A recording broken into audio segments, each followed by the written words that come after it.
वर्ग अष्टम, विषय संस्कृत, पाठ 4, पाठ 3 तक कल समाप्त हो गया था। उसकी पढ़ाई लिखाई और क्या बोलते हैं प्रश्नोत्तर हो गया था।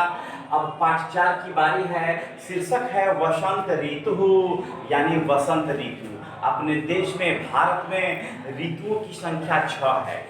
भारतवर्ष में 6 ऋतुएं होती हैं, जिनमें ऋतुओं के राजा के रूप में वसंत प्रसिद्ध है। वसंत को हम लोग ऋतुओं का राजा कहते हैं। और यह पाठ वार्तालाप के माध्यम से आपके सामने है। इसको अब देखा जाए क्या लिखा है। अध्यापकं दृष्ट्वा सर्वे छात्राः उत्तिष्ठन्ति। अध्यापकं दृष्ट्वा, अध्यापक को देखकर सर्वे छात्राः उत्तिष्ठन्ति, सभी छात्र खड़े होते हैं, उठते हैं, खड़े होते हैं। तो छात्राः, छात्र कहते क्या हैं शिक्षक को देख करके कि नमो नमः गुरुदेव, हे गुरुदेव आपको नमस्कार है, आपको प्रणाम है। तो अध्यापक कहते हैं नमो नमः, नमस्कार है, नमस्कार है। उपविशत, बैठ जाओ। अद्य अहम ऋतु इति विषये प्रश्नान् पृच्छामि। अद्य, अद्य मतलब आज। अहम, अहम मीन्स मैं। अद्य अहम, आज मैं ऋतु इति विषये, ऋतु के बारे में, ऋतु के संबंध में प्रश्नान् पृच्छामि, प्रश्नों को पूछता हूँ। तो छात्रा, सभी छात्र कहते हैं आम पृच्छतु महोदय, हाँ महोदय आप पूछिए। तो अध्यापक ने पूछा रमेश मीन्स हे रमेश, किम त्वं जानासि भारते कति ऋतवः भवन्ति। हे रमेश, किम त्वं जानासि, क्या तुम जानते हो भारते कति ऋतवः भवन्ति, भारत में कितनी ऋतुएं होती हैं। तो रमेश ने कहा भारते षड ऋतवः भवन्ति गुरुदेव, हे गुरुदेव भारत में 6 ऋतुएं होती हैं। वसंतः, ग्रीष्मः, वर्षा, शरद, हेमन्तः, शिशिरः च। वसंतः यानी वसंत, 2 नंबर में ग्रीष्म यानी ग्रीष्म, 3 में वर्षा, 4 में शरद, 5 में हेमंत और 6 नंबर में शिशिर। तो अध्यापक पूछते हैं अतीव शोभनम, बहुत अच्छा। अधुना त्वम वद मुकेश, हे मुकेश अब तुम बोलो। कस्मिन् ऋतौ तरुषु लतासु च सर्वत्र पुष्पाणि विकसन्ति। कस्मिन् ऋतौ, किस ऋतु में, तरुषु लतासु च, वृक्षों पर और लताओं पर, सर्वत्र पुष्पाणि विकसन्ति, सब जगह फूल खिलते हैं। हे मुकेश अब तुम बोलो किस ऋतु में वृक्षों और लताओं पर सब जगह फूल खिलते हैं।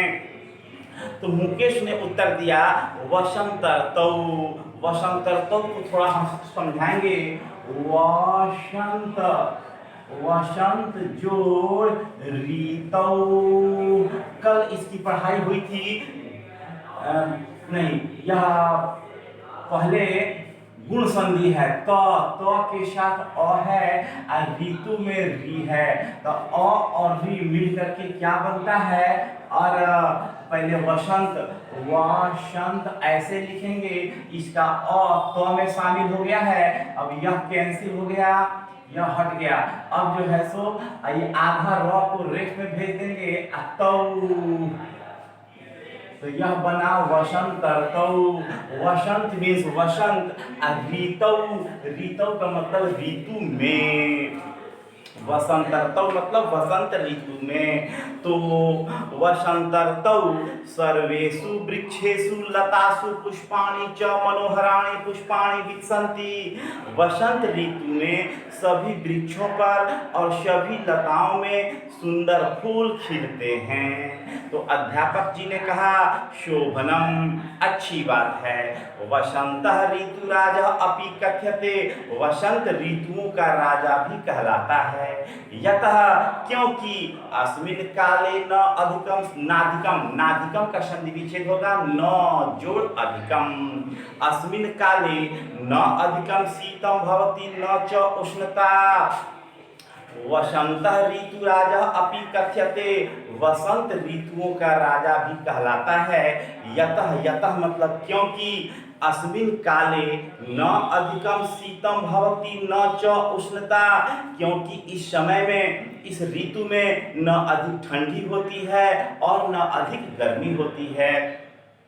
कोकिलाः आम्र वृक्षेषु मधुर स्वरेण कूजन्ति, कोकिलाः यानी कोयल, आम्र वृक्षेषु आम के वृक्षों पर मधुर स्वरेण कूजन्ति, मधुर स्वर से गाते हैं, कूदते हैं। वसंते मंदः सुगंधितः च वायुः वहति, वसंत ऋतु में मंद और सुगंधित हवा बहती है। तरुणाम शाखासु नवाः पल्लवाः उद्भवन्ति, वृक्षों की शाखाओं पर नए पत्ते उत्पन्न होते हैं। किम यूयम जानीथ यत् होलिकोत्सवः अपि वसंत ऋतौ आयाति, किम यूयम जानीथ क्या तुम लोग जानते हो, यत् यत् मतलब कि, होलिकोत्सव अपि वसंत ऋतौ आयाति, होलिकोत्सव भी वसंत ऋतु में ही आता है। किम यूयम जानीथ क्या तुम लोग जानते हो, यत् मतलब कि, होलिकोत्सव अपि वसंत ऋतौ आयाति, होली का त्योहार भी वसंत ऋतु में ही आता है। तो अधुना त्वम वद महेश, हे महेश अब तुम बोलो, कस्मिन् ऋतौ तापः अधिकः भवति, किस ऋतु में अधिक ताप होता है। तो महेश ने उत्तर दिया, गुरो हे गुरुजी, ग्रीष्मर्तौ, ग्रीष्म जोड़ ऋतौ बराबर ग्रीष्मर्तौ, ग्रीष्मर्तौ तापः अधिकः भवति, ग्रीष्म ऋतु में ताप अधिक होता है। तो अध्यापक ने कहा, तरुणाम का दशा भवति तदा, तरुणाम यानी वृक्षों की, तदा, तदा मतलब तब, वृक्षों की तब, चाहे वृक्षों की उस समय, का दशा भवति कौन सी अवस्था होती है, कौन दशा होती है। तो अध्यापक ने कहा, महेश ने कहा, तरुणाम पत्राणि पतन्ति तरवा शुष्यन्ति च गुरुदेव, हे गुरुदेव तरुणाम पत्राणि पतन्ति, वृक्षों के पत्ते गिरते हैं, और तरवा शुष्यन्ति च और वृक्ष सूख जाते हैं। तो अध्यापक ने कहा, विनोद त्वम कथया, हे विनोद अब तुम बोलो, तापस्य शांति केन ऋतुना भवति, ताप की शांति, गर्मी की शांति किस ऋतु से होती है। तो विनोद ने उत्तर दिया, वर्षा ऋतुना तापस्य शांति ही भवति महोदय, हे महोदय, हे महानुभाव, वर्षा ऋतु से ताप की शांति हो जाती है। तो अध्यापक ने कहा, मनोज त्वं कथया कस्मिन् ऋतौ शैत्यं भवति, हे मनोज तुम कहो किस ऋतु में शीतलता ठंडी होती है। तो मनोज ने उत्तर दिया, शरद ऋतौ शीतस्य आरंभः भवति, शरद ऋतु में शीत का, ठंडी का शुरुआत होता है। ततः हेमंत ऋतु आगच्छति, तब हेमंत, शिशिर के बाद हेमंत, शिशिर ऋतु कब आता है, शिशिर, तो वह क्या बोलते हैं, शरद ऋतु, ठंड की शुरुआत, ठंड का आरंभ शरद ऋतु से होता है। तो वर्षा ऋतु की समाप्ति के बाद शरद ऋतु का आगमन होता है। तो लिखा है कि वर्षा ऋतु के बाद जब शरद ऋतु आता है, तब शरद ऋतु के बाद में हेमंत ऋतु आता है। ततः च शिशिर ऋतु आयाति, तब शिशिर ऋतु आती है। तदा अतैव शैत्यम भवति, तब अधिक शीतलता होती है ना। इतनी बातचीत होने के बाद में घंटा ध्वनि भवति, घंटी बज जाती है। तो अध्यापक ने कहा कि शोभनम, अच्छी बात है, अग्रिमायाः कक्षायाः समय अभवत्, अब अगली कक्षा का समय हो गया।